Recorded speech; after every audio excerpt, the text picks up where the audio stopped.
चुनाव आयुक्तों को चुनने वाली समिति की निष्पक्षता के साथ साथ वर्तमान सरकार की नीयत पर भी इससे सवाल उठ रहे हैं।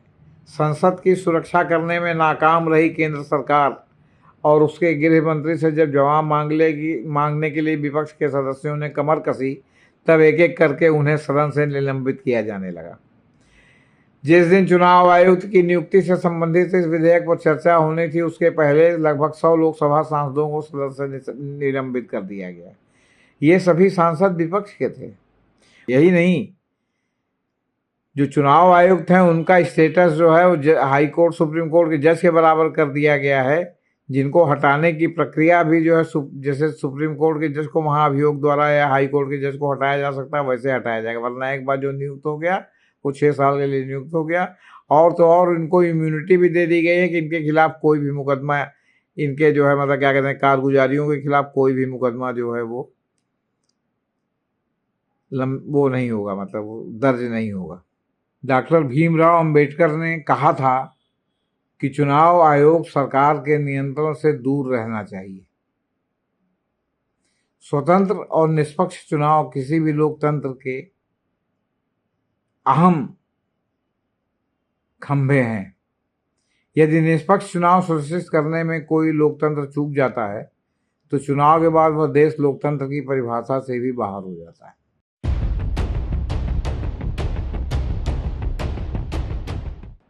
दोस्तों, अंबेडकर नामा में आपका स्वागत है। मैं हूं जेपी सिंह। क्या आप जानते हैं, डॉक्टर भीमराव अंबेडकर ने कहा था कि चुनाव आयोग सरकार के नियंत्रण से दूर रहना चाहिए। स्वतंत्र और निष्पक्ष चुनाव किसी भी लोकतंत्र के अहम खंभे हैं। यदि निष्पक्ष चुनाव सुनिश्चित करने में कोई लोकतंत्र चूक जाता है तो चुनाव के बाद वह देश लोकतंत्र की परिभाषा से भी बाहर हो जाता है। वर्तमान समय में भारत इसी बिंदु पर पहुंच चुका है। लोकसभा ने मुख्य चुनाव आयुक्त और अन्य चुनाव आयुक्त बिल 2023 पारित कर दिया है। इस विधेयक की सबसे विवादास्पद और लोकतंत्र विरोधी बात यह है कि इसमें मुख्य चुनाव आयुक्त को चुनने के लिए जिस समिति की गठन की बात की गई है, उसमें भारत के प्रधानमंत्री द्वारा मनोनीत कोई केंद्रीय मंत्री व लोकसभा में विपक्ष के नेता को शामिल किया गया है। 3 लोगों की इस समिति में, जिसके पास एक निष्पक्ष मुख्य चुनाव आयुक्त चुनने की जिम्मेदारी होगी, उसमें केंद्र सरकार का ही बहुमत विद्यमान है। यह बात निश्चय पूर्वक कही जा सकती है कि प्रधानमंत्री और उनका सहयोगी मंत्री हमेशा एक ऐसे व्यक्ति को इस पद के लिए चुनेंगे जो उनका और उनके दल का चुनाव में समर्थन करे, और अंततः इससे एक भेदपूर्ण चुनाव व्यवस्था का जन्म होगा। निष्पक्षता और स्वतंत्रता के अभाव में चुनाव प्रणाली पर भरोसा बने रहने का कोई भी कारण नहीं रह जाएगा। एक भरोसेमंद चुनाव प्रणाली से चुनी गई सरकार को लोकतांत्रिक सरकार भी नहीं कहा जा सकता। मतलब एक गैर भरोसेमंद चुनाव प्रणाली से चुनी गई सरकार को लोकतांत्रिक सरकार या लोकप्रिय सरकार भी नहीं कहा जा सकता। और इस तरह एक लोकतांत्रिक गणराज्य की व्यवस्था विश्वास और अंधकार में कहीं खो जाएगी। इन्हीं बातों को ध्यान में रखते हुए मार्च 2023 को भारत के उच्चतम न्यायालय ने मुख्य चुनाव आयुक्त चुनने वाली समिति के गठन में भारत के प्रधानमंत्री, भारत के मुख्य न्यायाधीश CJI और लोकसभा में विपक्ष के नेता को इसकी सदस्यता के लिए चुना था। यह चुनाव समिति का एक ऐसा समायोजन था जिसमें न ही सत्ता पक्ष का जोर था, न ही विपक्ष का। भारत के मुख्य न्यायाधीश की मौजूदगी में एक निष्पक्ष और स्वतंत्र व्यक्ति को भारत के मुख्य चुनाव आयुक्त के रूप में चुन लिया जाता। ऐसे चुनाव में विपक्ष का भी भरोसा जागता और लोकतंत्र भी मजबूत होता। लेकिन शायद वर्तमान सरकार भारत के लोकतंत्र को मजबूत बनाने को लेकर प्रतिबद्ध नहीं है। अभी कई जगह जो है वो क्या कहते हैं, इस तरह का जो है चुनने के लिए, जैसे आपका CBI है, ED है, इसमें जो है वो प्रधानमंत्री, CJI और विपक्ष के नेता की चयन समिति की व्यवस्था है। और अभी तक कभी ऐसा देखने को नहीं मिला कि प्रधानमंत्री ने जिसका नाम प्रस्तावित किया हो उसको किसी सीजेआई ने वीटो किया हो। लेकिन इसके बाद भी केवल वीटो की आशंका को दूर करने के लिए या वीटो की संभावना को दूर करने के लिए केंद्र सरकार ऐसा बिल लेकर के आई है जिसमें उनको सीजेआई को ही बाहर कर दिया गया। अरे सीजेआई रहते तो भी तो आप ही का सब चुना जा रहा है। सीजेआई ने कहाँ कौन से नाम पर वीटो किया है जो आपसे चुना नहीं जा रहा? यही नहीं, जो चुनाव आयुक्त हैं उनका स्टेटस जो है वो हाई कोर्ट सुप्रीम कोर्ट के जज के बराबर कर दिया गया है, जिनको हटाने की प्रक्रिया भी जो है जैसे सुप्रीम कोर्ट के जज को महाभियोग द्वारा या हाई कोर्ट के जज को हटाया जा सकता है वैसे हटाया जाएगा। वरना एक बार जो नियुक्त हो गया वो 6 साल के लिए नियुक्त हो गया। और तो और इनको इम्यूनिटी भी दे दी गई है कि इनके खिलाफ कोई भी मुकदमा, इनके जो है मतलब क्या कहते हैं कारगुजारियों के खिलाफ कोई भी मुकदमा जो है वो नहीं होगा, मतलब वो दर्ज नहीं होगा या उनके वो मुकदमा नहीं चलाया जा सकता, इम्यूनिटी रहेगी। मुख्य चुनाव आयोग को चलाने के लिए केंद्र सरकार जो तरीका अपना रही है उससे में भारत के संविधान निर्माता पहले से ही आशंकित थे। उन्हें डर था कि भविष्य में ऐसा हो सकता है कि चुनी हुई सरकारें अपने मन से ऐसे चुनाव आयुक्तों को चुनने में लगें जो उन्हें हर चुनाव में जीतने की मदद करता रहे। जून 1949 संविधान सभा में बोलते हुए भारत के संविधान के मुख्य शिल्पी डॉक्टर भीमराव अंबेडकर ने चुनाव आयोग और सरकार के बीच की खाई को बढ़ाने और आयोग को किसी भी तरह के सरकार के कब्जे से मुक्त रखने का जिक्र किया था। उन्होंने कहा था कि विधायी निकायों के चुनाव की शुद्धता और स्वतंत्रता के हित में यह अत्यंत महत्वपूर्ण है कि चुनाव आयोग को उस समय की कार्यपालिका के किसी भी प्रकार के हस्तक्षेप से मुक्त किया जाना चाहिए। अंबेडकर का अर्थ बिल्कुल स्पष्ट था कि न ही नियुक्ति, न ही निष्कासन और न ही सेवा शर्तों के लिए भारत के निर्वाचन आयोग को किसी भी समय सरकार के अंतर्गत काम करना चाहिए। मतलब उनका था कि निष्पक्ष और स्वतंत्र होना चाहिए चुनाव आयोग, और तभी हो सकता है जब उसमें नियुक्ति की प्रणाली निष्पक्ष और स्वतंत्र हो। वर्तमान सरकार द्वारा लाए गए इस विधेयक के विरोध में बोलने वाले एकमात्र सदस्य AIMIM के असदुद्दीन ओवैसी थे, क्योंकि बाकी लोगों को 150 लोगों को तो इन्होंने सदन से बाहर कर दिया था जब इस पर बहस हुई। उन्होंने कहा कि यह विधेयक एक चुनाव आयोग बनाने के लिए लाया जा रहा है जो प्रधानमंत्री श्री मोदी की छाया में काम करेगा। जब सरकार किसी व्यक्ति को देश के चुनाव के संचालन के लिए चुनेगी तो वो ऐसे व्यक्ति को क्यों चुनेगी जो सरकार पर, प्रधानमंत्री पर, उनके पार्टी के नेताओं के कार्यों, वक्तव्यों और सत्ता के दुरुपयोगों के लिए टोका टोकी करे या हस्तक्षेप करे। सरकार तो हर संभव ऐसा ही प्रयास करेगी जिससे ऐसा व्यक्ति चुना जा सके जो यस मैन हो, यस प्राइम मिनिस्टर, जो विपक्ष को तो कारण बताओ नोटिस भेजे लेकिन सत्ता पक्ष की तरफ से किए जा रहे उल्लंघनों को नोटिस तक न करे। पर जो सबसे बड़ा सवाल है वह यह है कि ऐसे चुनाव आयोग पर तो देश की जनता भरोसा नहीं कर पाएगी। ना करे क्या कर लेगी? कोर्ट में जाएगी, तो कोर्ट भी तो उन्हीं के साथ खड़ा हुआ नजर आ रहा है। ओवैसी ने बहस के दौरान कहा कि अगर मतदाताओं को यह लगने लगे कि चुनाव आयोग निष्पक्ष और गैर पक्षपातपूर्ण निकाय नहीं है तो हमारे लोकतंत्र की वैधता सवालों को घेरे में आ जाती है। अब एक लोकतंत्र जिसकी वैधता खतरे में पड़ जाती हो वह देश कितना स्थिर रहेगा? इस स्थिरता को सुनिश्चित करने के लिए डॉक्टर अंबेडकर ने संविधान सभा में सुझाव दिया था कि चुनावों के किसी भी तरह सरकारी और सत्ता पक्ष के दुरुपयोग से बचने के लिए चुनाव की स्वतंत्रता को एक मूल अधिकार की तरह समझा जाना चाहिए। उन्होंने कहा था कि चुनाव की स्वतंत्रता और विधानमंडलों के चुनाव में कार्यपालिका के किसी भी हस्तक्षेप से बचने को एक फंडामेंटल राइट माना जाना चाहिए और फंडामेंटल राइट से संबंधित अध्याय में इसका प्रावधान किया जाना चाहिए। संविधान का मुख्य शिल्पी माने यानी डॉक्टर भीमराव अंबेडकर यह मानते थे कि जिन मूल अधिकारों के बिना संविधान, राष्ट्र और लोकतंत्र शून्य है, वो चुनाव की स्वतंत्रता को उन्हीं मूल अधिकारों के समकक्ष खड़ा करना चाहते थे। मतलब यह हुआ कि अंबेडकर का साफ मत था कि यदि चुनाव की स्वतंत्रता, शुचिता, निष्पक्षता सुनिश्चित नहीं की जा सकी तो लोकतंत्र निरर्थक हो जाएगा। चुनाव आयुक्तों को चुनने वाली समिति की निष्पक्षता के साथ साथ वर्तमान सरकार की नीयत पर भी इससे सवाल उठ रहे हैं। संसद की सुरक्षा करने में नाकाम रही केंद्र सरकार और उसके गृह मंत्री से जब जवाब मांगने के लिए विपक्ष के सदस्यों ने कमर कसी, तब एक एक करके उन्हें सदन से निलंबित किया जाने लगा। जिस दिन चुनाव आयुक्त की नियुक्ति से संबंधित इस विधेयक पर चर्चा होनी थी, उसके पहले लगभग 100 लोकसभा सांसदों को सदन से निलंबित कर दिया गया। ये सभी सांसद विपक्ष के थे।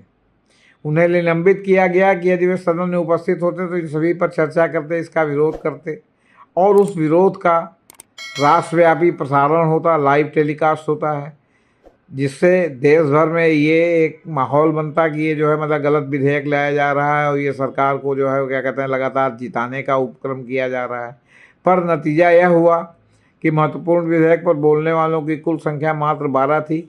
उनमें से भी सिर्फ एक सदस्य ओवैसी ही थे जिन्होंने विधेयक का विरोध किया। बाकी सदस्य या तो भाजपा के थे या फिर उनके साथ शामिल सहयोगी दलों के सदस्य थे। तो 140 करोड़ भारतवासियों का रिप्रेजेंटेशन वाली संसद में जब लोकतंत्र को सीमित करने का काम चल रहा था, तब विरोधी आवाज़ों को कुचल दिया गया था और सत्ता की हाँ में हाँ मिलाने वाले लोगों ने लोकतंत्र के 75 साल पुराने ढांचे को मात्र 100 मिनट की बहस में खोखला करके निपटा दिया। लोकतंत्र की रीढ़ तोड़ने और प्रतिरोध को दबाने के लिए जो विधेयक तो लोकसभा में पारित हो चुका है, विपक्ष की गैर मौजूदगी थी।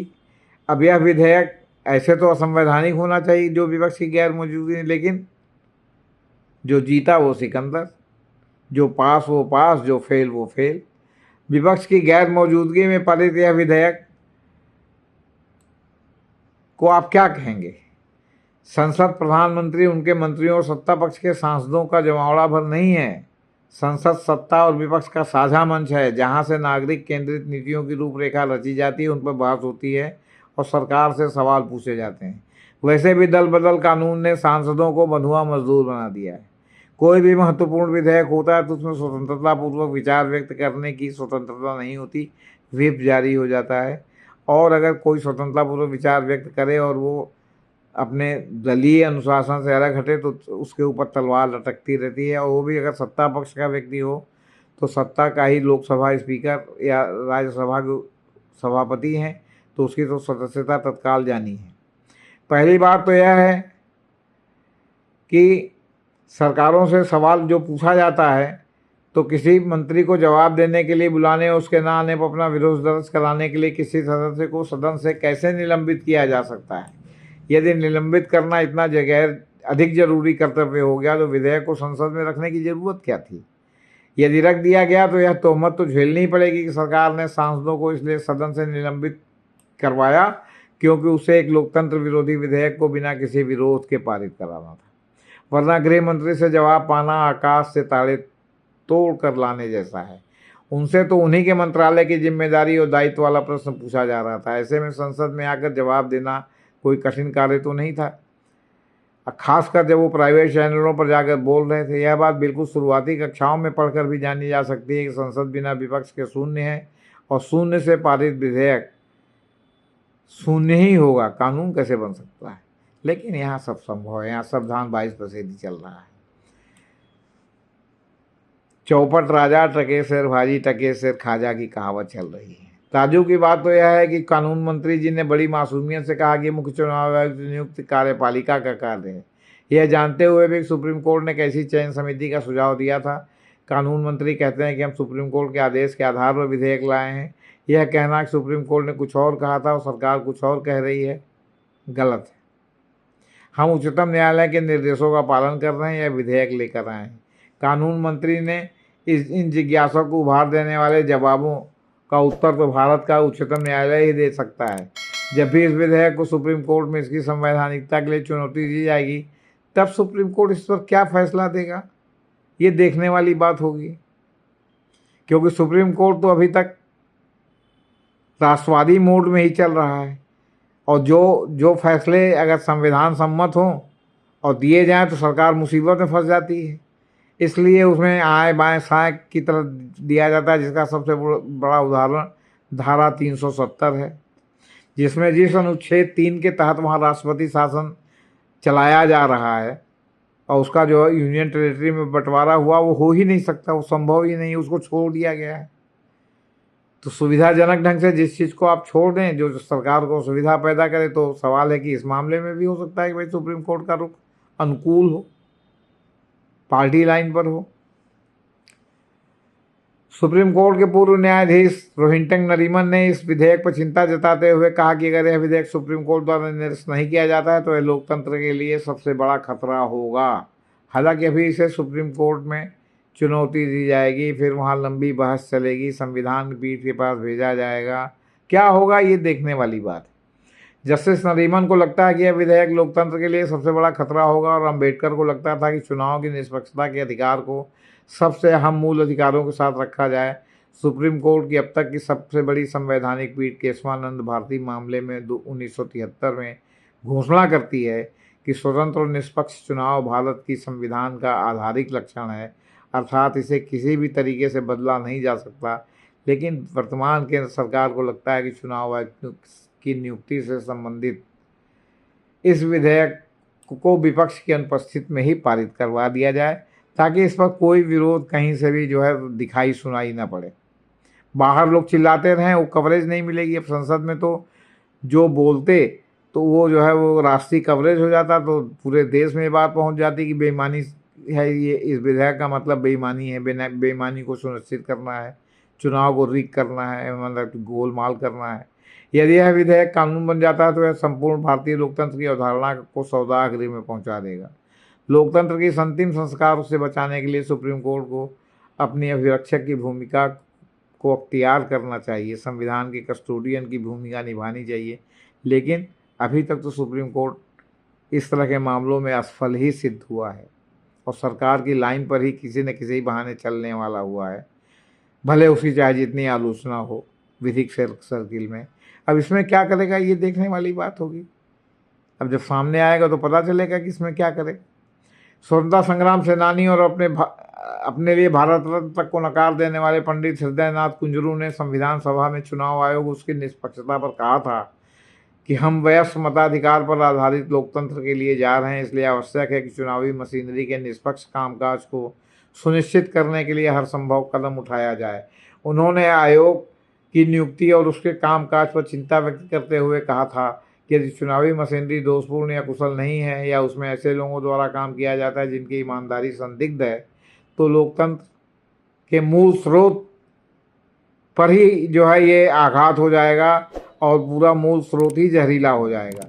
सरकार जिस तरफ के विधायक लाई है, जिस तरह के विधेयक लाई है, उससे आयोग हमेशा ही शक के घेरे में रहेगा।